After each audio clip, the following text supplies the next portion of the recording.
Hukum Expert.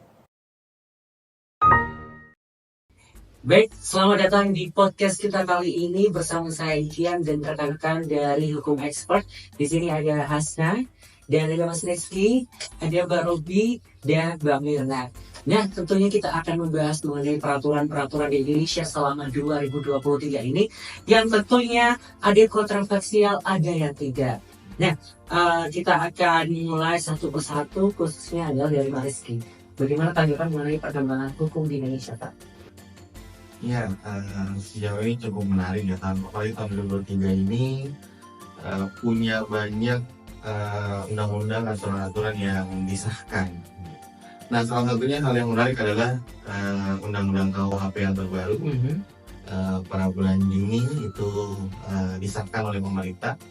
Kemudian hal yang menarik dari undang-undang KUHP itu terkait dengan mengatur tindak pidana khusus. Jadi sebelumnya di KUHP versi Belanda itu tidak ada yang mengatur mengenai tindak pidana khusus.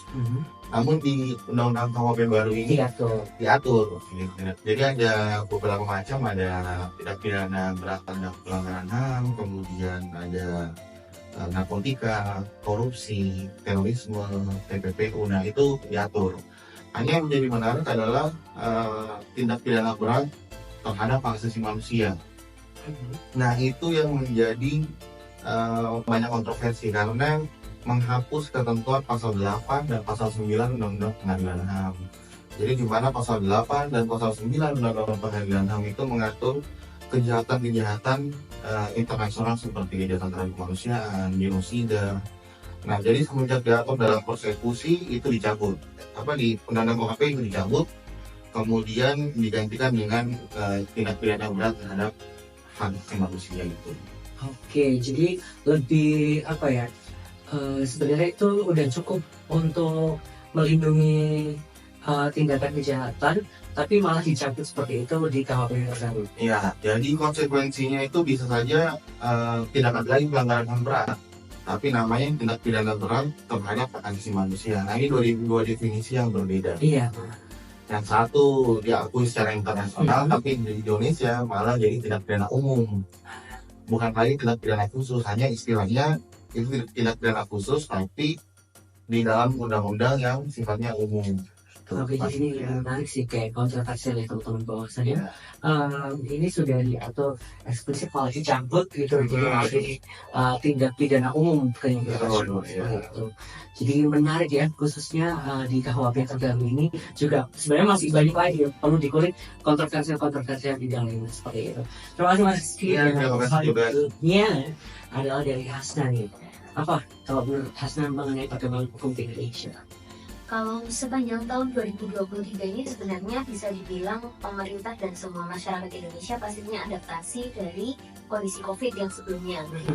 2020, 2021, 2022 kita udah bergelut dengan COVID.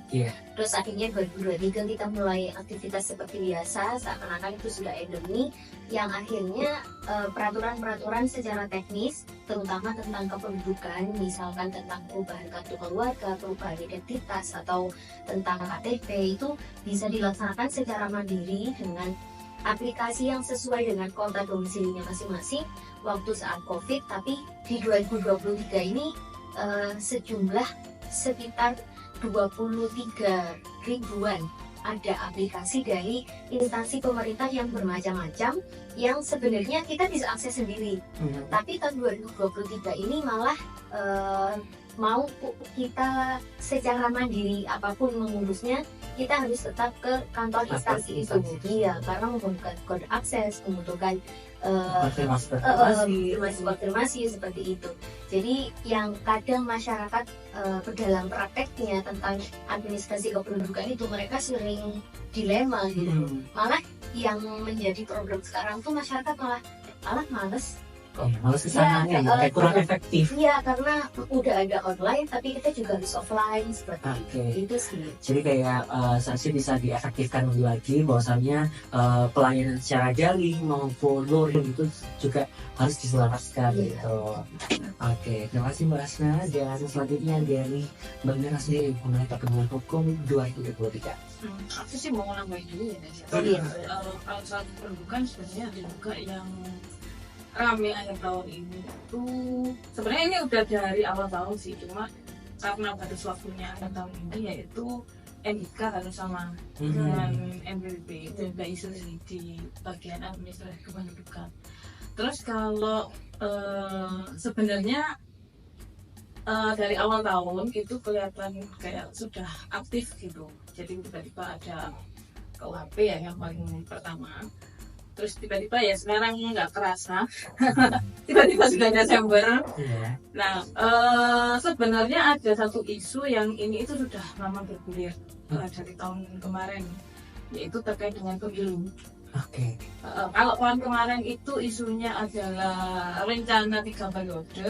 Nah akhir tahun ini tepatnya sekitar bulan Oktober dan November ya puncaknya itu ada isu kalau anak presiden yang saat ini itu direncanakan akan menjadi bakal cawapres, dan memang itu udah kejadian ya sekarang.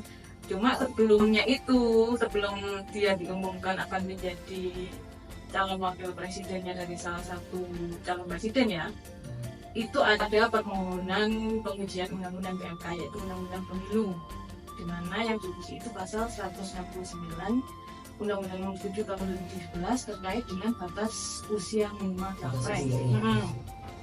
Kan awalnya itu di pasal tersebut diaturnya itu usia minimal capres dan cawapres itu kan 40 tahun. Cuma diajukan permohonan, itu ada beberapa permohonan sih. Yang permohonan pertama itu ditolak. Tapi di November itu ada permohonan lagi yang diperiksa, di mana hasilnya itu adalah hasilnya itu adalah MK itu mengabulkan permohonan tadi. Permohonan, tapi dia membuat pengertian baru. Jadi dia tetap batas usia capres dan cawapres itu 40 tahun, atau kalau misalkan dia pernah menjabat sebagai kepala daerah atau sedang menjabat sebagai pemimpin daerah, maka dia bisa menjadi capres atau cawapres. Nah yang jadi masalah, yang menjadi ramai itu adalah karena sebelumnya sudah ada isu nih kalau anak presiden yang saat ini itu akan menjadi bakal cawapres.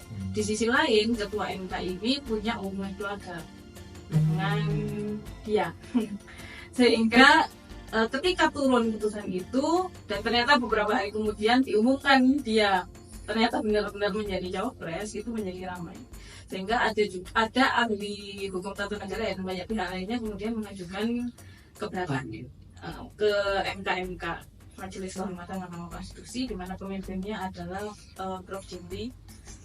Nah di sana kemudian ada beberapa permohonan, dan salah satu permohonan itu menyatakan kalau ketua MK yang memutus perkara cawapres pada saat itu memang punya konflik kepentingan, melanggar etiknya Hakim Konstitusi, melakukan pelanggaran berat. Cuma dia dicopot sebagai ketua MK dan tidak boleh mencalonkan diri sebagai ketua MK sampai masa jabatannya berakhir. Juga dia nggak boleh memutus perkara-perkara entah itu pemilu, pilkada, pileg, seperti itu. Itu sih yang rasanya paling heboh sekali. Oke, kalau dari Mbak Mira sendiri, bahwasanya teman-teman isu mengenai pemilu emang lagi panas-panasnya, khususnya perubahan umur pengajuan umur untuk yang lebih muda itu bisa mencalonkan diri sebagai cawapres, menjadi kontroversial antara dari para profesor dan para ahli akademisi seperti itu. Dan tentunya pemilu ke depan semoga berjalan lancar ya Mbak Mirna, karena banyak sekali kontroversial yang membuat gonjang-ganjing sana sini. Tapi semoga pemilu 2024 berjalan dengan lancar dan semuanya aman tanpa ada hambatan seperti itu. Dan selanjutnya dari Mbak Ruby sendiri, perkembangan hukum di Indonesia 2023 menurut Mbak Ruby seperti apa? Ya, tadi sebenarnya yang disampaikan oleh Rizky memang banyak sih peraturan-peraturan yang keluar, dan banyak permasalahan hukum yang muncul di 2023 itu. Banyak kasus-kasus pembunuhan yang muncul juga ya. Kemudian banyak juga korupsi yang ya sebenarnya nggak mengalahkan dari yang sebelumnya, karena banyak menteri yang kena juga. Tapi yang pasti Kalau saya nyobain sih, ini sebenarnya masih berkaitan sama 2022 karena ini kelanjutan dari peraturan pemerintah pengganti Undang-Undang Nomor 2 Tahun 2022. Ini kan sebenarnya UU Cipta Kerja ini kan munculnya dari 2020 ya. 2020, nah di situ sudah memang ada banyak kesalahan formil pembuatannya, kemudian susunan undang-undangnya itu aja sebenarnya udah nggak cocok buat peraturan perundang-undangan Indonesia bentuknya. Tapi ternyata ini kalau saya melihat di sini pemerintah terutama legislator di sini itu pintarnya muncul karena dia mengubah, akhirnya yang diubah adalah peraturan tentang perundang-undangannya yang diubah. Nah kemudian di situ karena yang sebelumnya sudah banyak pelanggaran formil seperti tidak melibatkan masyarakat, kemudian naskah akademiknya juga tidak jelas, akhirnya yang muncul adalah Perpu. Digunakanlah kewenangan oleh presiden, kemudian itu sudah dilindungi dulu oleh pengubah peraturan perundang-undangan, kemudian disahkan di oleh undang-undang. Sebenarnya di sini kalau melihat ada sinkronisasi antara presiden dengan DPR, tapi ya balik lagi karena memang kalau melihat sih ada sih sedikit sekali perbedaan. Kemarin sempat kita bahas ya di Hukum Expert di websitenya sendiri itu memang ada perbedaan antara UU Cipta Kerja tahun 2020 dengan Perpu Cipta Kerja, tapi tidak terlalu signifikan seperti itu. Jadi kebanyakan itu plok semua. Dan kalau saya melihat beberapa peraturan perundang-undangan itu, mungkin saya nanggepin Mas Rizky juga ya terkait KUHP baru itu, terlalu banyak yang mengakomodir penguasa sepertinya. Tadi yang Mas Rizky bilang undang-undang khusus korupsi itu dimasukkan di KUHP baru. Nah di situ kita bisa lihat ya sangat ada golongan-golongan di situ kan ada golongan-golongan denda ya, dan kita lihat golongan dendanya untuk korupsi itu ya nggak tinggi banget sih. Sebenarnya apa yang ambil gitu. Padahal kan bisa sebenarnya korupsi itu ada beberapa yang mungkin karena dia salah administrasi saja, jadi ya dimanfaatkan kan seperti itu. Tapi ada pula yang memang dia mengambil. Nah masalahnya di sini kan kalau UU korupsi ini tentang korupsi di KUHP baru ini kan tidak melihat mana yang menyalahgunakan, mana yang disalahgunakan, dan mana yang dimanfaatkan. Nah tapi kan denda semuanya itu tetap mengenai seperti itu. Jadi ya kalau saya melihat terutama KUHP baru itu ya terlalu melindungi orang-orang yang kemungkinan berkuasa seperti itu. Jadi tentunya Perpu ini juga ada kaitannya dengan yang lainnya, dan ini juga kontroversial juga ya teman-teman pada akhir-akhir ini di tahun 2023. Namun kalau dari saya sendiri ya rekan bahwasanya kalau dari saya hukum di Indonesia 2023 ini khususnya hak cipta itu memang sudah baik, cuman ketika rekan-rekan saya yang patuhan pelajar di Malaysia itu juga masih mendengar lagu-lagu Indonesia, dan ternyata lagu-lagunya tuh berasal dari Malang gitu, yang dibuat untuk pembukaan acara dan sebagainya itu tanpa ada izin eksklusif ke rekan-rekan yang pemilik lagu seperti itu. Dan ini juga kita sebagai warga Indonesia harus aware terhadap budaya-budaya kita ke depannya seperti itu, meskipun kita di luar negeri bahwasanya ini adalah lagu milik dari Indonesia seperti itu. Karena ada pelanggaran hak ekonomi hak ekonomi yang harus didapatkan oleh pencipta itu juga tidak didapatkan seperti itu ya, meskipun hak cipta itu ada yang namanya prinsip deklaratif yang sudah dijelaskan dalam pasal 1 Undang-Undang Nomor 28 Tahun 2014, dan itu udah ada presiden deklaratif yang kita udah menciptakan, sehingga kita ada pamitlah untuk izin kepada pemilik lagu tersebut gitu agar tidak disalahgunakan. Dan kedepannya kita juga lebih aware lagi terhadap tarian-tarian kita yang memang ditiru oleh negara tetangga khususnya Malaysia. Ya memang kita similar ya, Indonesia, Malaysia, pakcik ya. Tapi kita sebagai pemuda juga harus lebih untuk protektif terhadap budaya kita agar tidak diklaim sepihak oleh negara siapapun seperti itu. Nah, kalau dari rekan-rekan sendiri khususnya Mbak Ruby, yang pertama apa sih harapan untuk dari itu hukum expert untuk hukum Indonesia di tahun 2024? Kalau saya sih penanggapan hukumnya ya, karena ya kita tahu sendiri, mungkin Mbak Nina juga sebagai advokat, Mas Rizky mungkin juga beberapa kali ikut terjun di lapangan, masih ada oknum-oknum yang seperti menyalahgunakan kekuasaannya. Yes, saya harap sih ya mungkin bisa dilihat juga sekarang pun kita bisa tahu ketua KPK ya, itu juga kena pidana juga, terancam dan tersangka juga.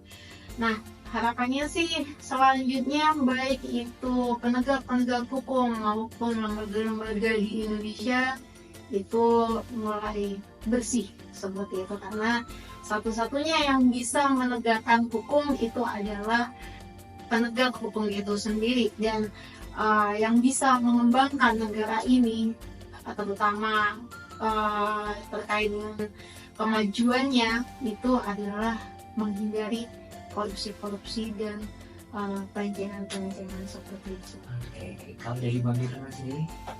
Kalau dari aku ya karena memang tadi katanya Rizky ya, maksudnya undang-undang yang disahkan tahun ini mungkin kita karena mengaruh tahun depan itu kan pemilu, jadi agak bisa target, maksudnya harus undang-undang ini semua harus selesai. Cuma juga sebenarnya walaupun tadi kita bilang kontroversi, ada juga yang bagus sebenarnya. Misalkan dari Cipta Kerja itu bagusnya dia membentuk suatu iklim investasi yang lebih mudah, sehingga juga itu bisa berdampak bagus buat perekonomian. Nah, soal KUHP ya ada jeleknya juga, selain golongan denda tadi juga ada pengampunan hukuman mati, ada pengampunan hukuman seumur hidup juga. Nah, itu juga kontroversi sebenarnya menurut saya atau penghiburannya. Cuma juga ada pidana-pidana yang baru yang juga bagus gitu, untuk yang sebelumnya belum pernah diatur, sekarang sudah diatur, dan hukumannya lumayan lah, khususnya juga di bidang perempuan ya, perempuan dan anak ya, perempuan dan anak. Kalau tahun depan saya sendiri kan advokat ya, Indonesia ini kan sistem pemerintahannya kan trias politika. Jadi harapannya sih 3 lembaga legislatif, eksekutif juga yudikatif itu bisa mandiri masing-masing, jauh dari yang namanya nepotisme ataupun hubungan-hubungan yang saling menguntungkan. Harusnya masing-masing saling independen, punya kewenangan sendiri. Juga harapannya di bidang yudikatif sendiri, kemarin itu ada perkembangan yang cukup bagus ya, jadi sidang itu sekarang bisa online. Ya saya harapannya itu bisa lebih berkembang lagi supaya bisa sistemnya online, sehingga lebih resiko terjadinya korupsi, suap ataupun pemalakan itu berkurang. Itu sih harapannya. Jadi memanfaatkan teknologi yang ada untuk mengurangi tindak kejahatan yang juga seperti itu. Dari Mas Rizky sendiri. Ya, jadi di samping tadi kontroversi yang ada dalam undang-undang KUHP yang baru, saya sepakat juga dengan tadi dari Mbak Ruby dan terkait penegakan hukum. Hanya di samping penegakan hukum perlu juga dilakukan pembaruan. Jadi beberapa perundang-undangan yang lama itu juga harus perlu diperbarui. Artinya kondisi saat ini sudah jauh berbeda dengan kondisi sebelumnya. Dan kemudian menariknya juga dalam undang-undang KUHP itu mengatur mengenai hukuman yang hidup dalam masyarakat. Jadi tidak semua tindak pidana yang dilakukan harus diselesaikan oleh kepolisian, oleh penegakan hukum, tapi secara masyarakat pun bisa diselesaikan. Nah, itu yang salah satu terobosan baru juga yang ada dalam undang-undang KUHP. Jadi ada pembaruan yang memang harus perlu dilakukan oleh pemerintah ke depannya di samping mengenai penegakan hukum. Seperti itu Mas Ian. Jadi pendekatan lebih ke masyarakat juga harus perlu diterapkan selain Ya. kita ke penegak hukum seperti polisi dan KPK. Ya, jadi karena dalam pembuatan undang-undang itu kan sebelum ada pembentukan undang-undang harus ada komunikasi ke masyarakat, harus ada sosialisasi terlebih dahulu untuk mendengarkan bagaimana pendapat-pendapat masyarakat. Nah, itu yang perlu dilakukan juga oleh pemerintah. Oke, itu ya. Dan terima kasih Mas Rizky yang selanjutnya dari Hasan. Kalau dari saya mungkin kalau kita lihat sekarang kan masyarakat Indonesia udah pintar-pintar ya. Maksudnya bahkan sekarang kasus apapun itu bisa dipantau lewat sosial media gitu loh. Jadi ya seharusnya di tahun 2024 penegakan hukum itu bisa terlihat secara nyata, terus juga adil sama rata, karena masyarakat Indonesia yang udah mulai pintar nih juga bisa untuk menyuarakan melalui sosial media yang dampaknya sebenarnya juga besar bagi pelaku atau misalkan bagi keluarga dan lain-lain gitu. Kemudian juga gimana supaya nanti 2024 setidaknya apapun informasi tentang kebijakan, tentang pembaharuan, kemudian tentang aplikasi-aplikasi pemerintahan mungkin itu bisa tersosialisasikan dengan baik gitu. Kadang dalam satu instansi pemerintahan pun ada yang nggak tahu kalau ada aplikasi tersebut gitu loh. Atau misalkan dari satu daerah dengan daerah yang lain pun persyaratannya berbeda, teknisnya juga berbeda seperti itu. Jadi pemerataan dan penyatuan sistem itu sih. Oke, terima kasih Hasna, dan tentunya harapan-harapan tadi juga agar Indonesia ke depan juga lebih maju. Kalau dari saya sendiri, Indonesia kalau bisa harus lebih adil gitu. Dan khususnya anak muda kita harus mengawal kebijakan-kebijakan hukum di Indonesia agar tidak terjadinya fungsi jabatan yang kekuasaan itu dipakai semena-mena untuk merubah undang-undang demi kepentingan pribadi. Jadi untuk rekan-rekan Gen Z jangan lupa untuk tetap melek terhadap hukum untuk mengawal hukum Indonesia di tahun 2024. Sekiranya itu percakapan perbincangan hari ini kita mengenai perkembangan hukum Indonesia tahun 2023. Saya Kia pamit undur diri dan Assalamualaikum warahmatullahi wabarakatuh. Hukum Expert mengucapkan Selamat Baru 2024.